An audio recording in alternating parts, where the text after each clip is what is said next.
Hi everybody, welcome to today's Vehicle Visionary. Today we're at Holmes Honda here in Shreveport, Louisiana, and this is the American version of the 2022 Honda HRV. This is the sport trim level we're going to be taking a look at with the modern steel metallic exterior color. Now, why did I say it's the American version? Well, if you don't already know, most every market received a full redesign of the HRV for 2022. That change is going to come with an American market specific HRV for 2023. So let's take a quick look at exactly what we have here, what this is all about.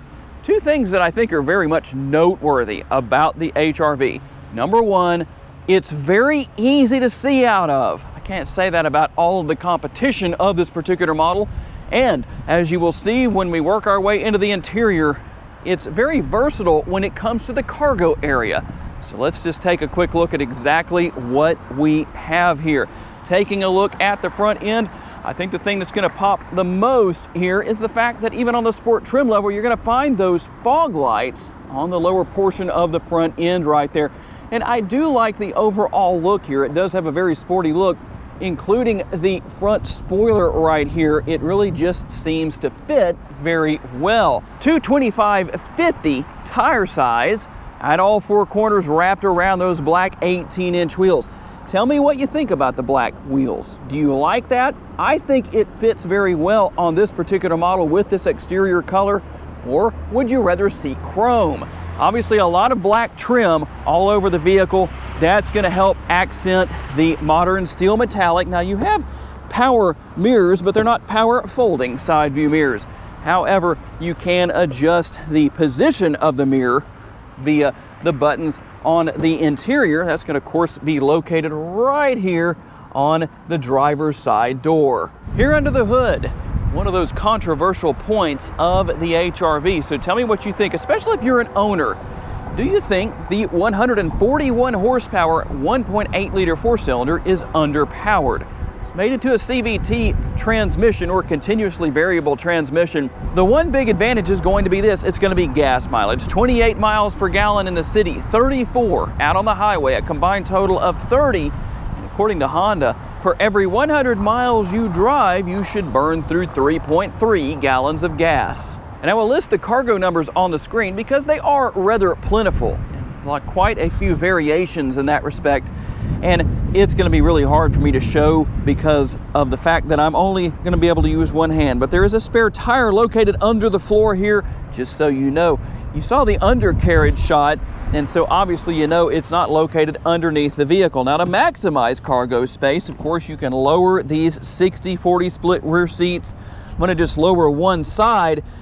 But like I said, you do have a very versatile cargo area. And one of the areas where that's versatile is going to be right here. It's going to be a little challenging to do this one-handed, but there we go, I did it. You have to push that down to make that stay in place.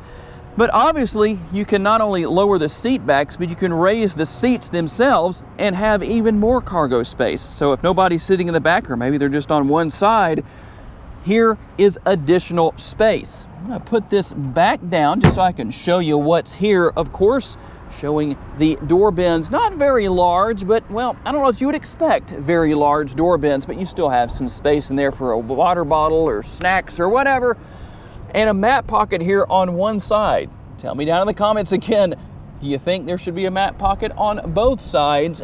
And here on the sport trim level, not a whole lot going on back here. You do have a 12-volt power outlet down there, as you can see. I'll open that up so you can see that. Obviously, if you wanted to, you could get an adapter and turn that into a USB port. And taking a look in through the passenger side door, you see a little bit larger door bin here for the passenger. You will have manually adjustable seats for the driver and passenger. That's what you're going to find here on the sport trim level. There is a little bit more adjustment that I'll show you shortly on the driver's side. Here are the air conditioning vents right here. Kind of an interesting look as to what those look like, and a conventional size glove box. Also, you're going to have the pass-through right here, and connectivity. 12 volt right there on the passenger side, and then the 2 USB ports on the driver's side. Right, looking in through the driver's side door, of course, you'll have a few extra buttons and options here for controlling those power side view mirrors and other things along those lines. If you want to drive your 141 horsepower HRV in Econ mode, well, if you want to drive in snail mode, well, I guess you can. That's what I'd probably call that. But some people like that, so it's there if you want it. You can turn traction control off if you want to, among other features. And of course, you will find those sport pedals here on the sport trim level. Now, there is an additional adjustment here on the driver's side, and it's found right here. If you pump that kind of like a jack, you can raise or lower the seat. So depending on what you want to do, you can see the seat is raising up now, and obviously I'm going to put it back down depending on where the driver wants to be located as far as their position in the vehicle. Well, there you go. And let's take a quick look at the key. You have a combination of a key and a remote, just so you can see what's here. A lot of people are going to ask about it, but you can see there is no remote start, at least not on this trim level. I like the old school feel of the key. Of course, obviously you're going to insert that into the ignition here on this trim level. Give you a quick look at the instrument cluster. When I think about the HRV Sport, at least up to 2022 for the American market, for those of you who maybe like a little bit more of a throwback look, well, you have that to an extent here with some analog gauges. And obviously, you know, not a lot here in the way of technology, but there is a little bit. And so for those who may not want to deal with technology, this could be a good vehicle for you. You can have the shifter paddles to mimic shifting through the CVT. Obviously, that's just a single speed transmission, but it is there if you want to do that. Steering wheel mounted controls. And let's just take a quick look here at the infotainment screen. If you want to dim that at night, I'm just going to push this button right here at the top. We'll bring that back up and make it a little bit brighter for you so you can see everything. Apple CarPlay and Android Auto capabilities are found here. So if you want to pair your phone, obviously you can do that. Single zone climate control. You notice there was no climate control or air conditioning vents in the back seat, but with an interior of this size, I don't think that's necessary. And of course, the conventional style shifter here. For those of you who are not a fan of those push button shifters, good news for you. I'm going to put that in reverse, by the way, so we can take a look at the multi-view rear camera. You will have that here, not a surprise, but here are the different views.